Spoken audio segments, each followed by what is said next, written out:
ഒരു പാറക്കഷ്ണം അടിച്ച് പൊട്ടിച്ചോണ്ടിരിക്കാണ്.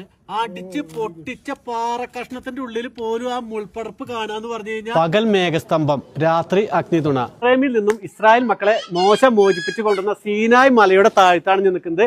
ബൈബിളിൽ നമ്മൾ വായിച്ചാൽ സത്യം, മുൾപ്പടർപ്പ് കത്തിച്ചു എന്ന് പറയുന്ന ആ മുൾപ്പടർപ്പിനെ അങ്ങനെ തന്നെ സംരക്ഷിച്ച് പോരാണിത്. കണ്ട, ഇവിടെ ഈ കല്ലുകൾക്ക് ഇടയ്ക്ക് പോലും എന്താ പ്രാർത്ഥനാ വിഷയങ്ങൾ എഴുതി വെച്ചിട്ടുണ്ട്. ഒരുപാട് ആൾക്കാരാണ് അവരുടെ പ്രാർത്ഥനാ വിഷയങ്ങൾ ഇവിടെ എഴുതി വെച്ച് വരുന്നത്. കണ്ട, ഇവിടെ ഒരു പാറ കണ്ട, ഈ പാറ പൊട്ടിക്കുമ്പോൾ പോലും കണ്ട ഇവിടെ മുൾപ്പടർപ്പ് അങ്ങനെ തന്നെ ഈ പാറയ്ക്കുള്ളിൽ കാണാൻ പറ്റും. 10 കൽപ്പനകള് മോശയ്ക്ക് ദൈവം കൊടുത്തത് ഈ സീനായ് മലയിലായിരുന്നു, ഈജിപ്തിലാണുള്ളത്. അപ്പൊ ഇതിന്റെ മുകളിലായിട്ടാണ് ആ 10 കൽപ്പനകൾ കൊടുത്ത സ്ഥലം എന്ന് പറയുന്നത്. ഇവിടുന്ന് ഏകദേശം ഒരു 3-4 കിലോമീറ്റർ ഉണ്ടെന്ന് പറയുന്നത്. പക്ഷെ ഇസ്രായേൽ മക്കള് നടന്നു വന്ന ആ സ്ഥലം ദൈവം കാത്തു പരിപാലിച്ച് ഇങ്ങനെ വാഗ്ദത്ത ദേശമായ കനാൻ ദേശത്തേക്ക് കൊണ്ടുപോയ ആ സ്ഥലത്ത് തന്നെയാണ് നമ്മൾ നിൽക്കുന്നത് കേട്ടോ. സീനായ് മലയുടെ ഭാഗമാണ് നമ്മളിപ്പോൾ വന്നിരിക്കുന്നത്. അതിൻ്റെ താഴ്വരയിലെ സെൻറ്റ് കാത്രിൻ മൊണാസ്ട്രിയുടെ ഭാഗത്താണ് നമ്മൾ പോകുന്നുള്ളൂ.